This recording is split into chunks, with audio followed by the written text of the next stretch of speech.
9/11, 5 Israelis who were seen photographing the collapse of the Twin Towers and celebrating were arrested and detained for several weeks.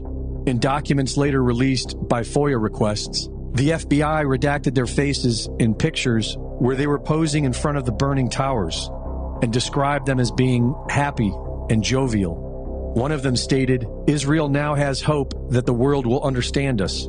The end of the declassified document asks if they had foreknowledge of the event and were there to film it, and the answer was redacted.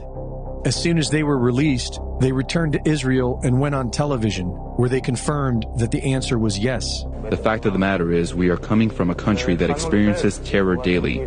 Our purpose was to document the event. The dancing Israelis had fake student IDs, and several accounts of suspicious Israeli art students were reported to be infiltrating government buildings. Over 100 of these Israeli art students were arrested. Fox News reported that these art students served in military intelligence and explosive ordnance units. The majority of those questioned, quote, stated they served in military intelligence, electronic surveillance intercept, and/or explosive ordnance units. In March of 2000, several of these Mossad art students were living in the World Trade Center as part of the World Views Artist in Residence program. They occupied floors 90 and 91, where walls were unfinished and structural beams were exposed. A member of this group of artists, Hanan Sarfati, was arrested by the DEA as part of the Israeli spy ring. But the identities of an additional 14 Israelis who were with him have never been released to the public. These Israeli artists were sharing the space with a group of Austrian artists known as Gelatin, who were working on a project called The Bee Thing that involved removing windows on the 91st floor of the North Tower. A small balcony was constructed for people to stand on while photographs were taken by a helicopter.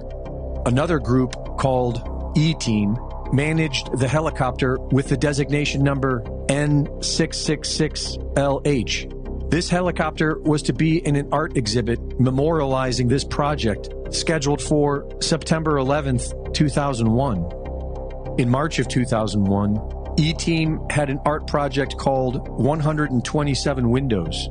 Officially, they were going to write their name on the exterior of the tower. They had an artist's rendering of what the project was supposed to look like, but it never appears to have happened. And on 9/11, American Airlines Flight 11 crashed into the exact spot where they were supposedly preparing to do this. In 2001, Gelatin published a book on the project and described it as conspiratorial work. It includes a drawing of someone falling headfirst from the 91st floor with the words, 300 meters of pure pleasure. Gelatin was originally spelled the same as the explosive, but was officially changed in 2005. And the 9/11 Commission report does not mention Gelatin, E-Team, or any of the Israeli Mossad art students. Reporting